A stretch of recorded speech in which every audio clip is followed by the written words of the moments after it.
Hello friend, જય દ્વારકાધીશ, રાધે રાધે। આજે આપણે બનાવશું મરચાંનો સંભારો અને શાક પણ કહીએ કો, પણ આ સંભારો બહુ સરસ લાગે। એના માટે મેં અહીંયા મોળા મોટા મરચાં જે આવે છે તે લઈ લીધા છે અને હવે આપણે એને સુધારી લેશું અને આવી રીતે આપણે સુધારી લેશું। અંદરના જે બી હોય તે કાઢી લેવાના। જો તમે આવી રીતે આપણે બધા મરચાં સુધારી લેશું। અને થોડીક આપણે રાઈ જીરું ઉમેરી દઈશું અને કાળા તલ ઉમેરી દઈશું।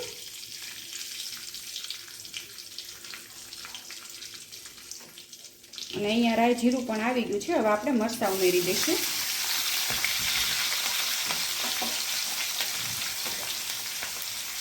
અને થોડીક વાર આપણે સાતળી લઈશું આવી રીતે।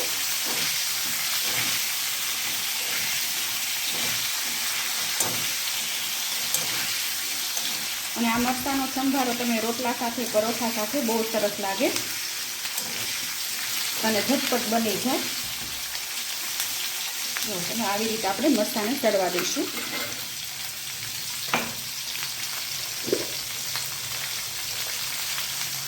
અને સ્વાદ પ્રમાણે મીઠું ઉમેરી દઈશું અને થોડીક હળદર ઉમેરી દઈશું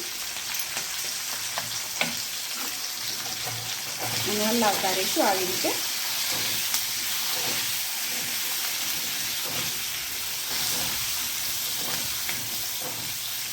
અડદની દાળ છે, રોટલા છે, તેની સાથે પણ આ મરચાં બહુ સરસ લાગે સંભારો। આવી રીતે આપણે તળવા દઈશું ધીમા ગેસે। મરચાં મોળા હોય તો આમાં મરચું પણ તમે થોડુંક ઉમેરી શકો।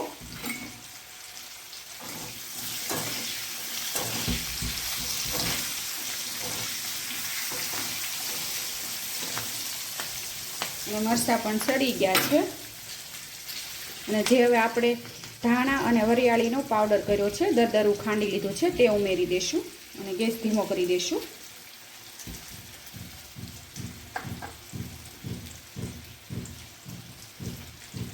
અને થોડુંક આપણે કાશ્મીરી મરચું ઉમેરીશું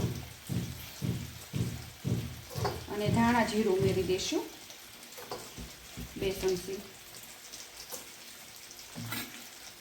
અને બધા મસાલા આપણે મિક્સ કરી લઈશું, થોડીક વાર માટે સાતળી લઈશું।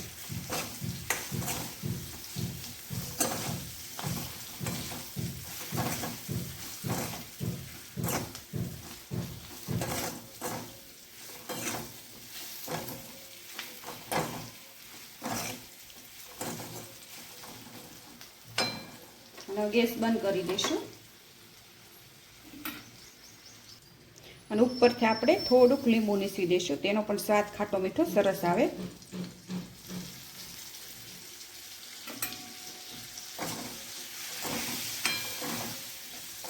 સુગંધ પણ એકદમ મસાલાની મસ્ત આવે છે। જુઓ તમે સરસ બન્યા છે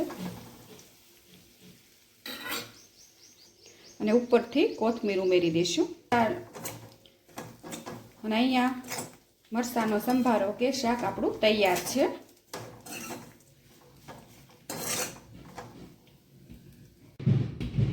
અને આપણો સંભારો મરચાંનો તૈયાર છે, તમે જોવો છો સરસ બન્યો છે અને તમે પણ આવી રીતે બનાવજો, બહુ સરસ બનશે અને કોમેન્ટ કરી જણાવજો કે કેવો બન્યો। અને મારી આ રેસીપી તમને ગમી હોય તો લાઈક કરજો, શેર કરજો અને સબસ્ક્રાઈબ કરજો।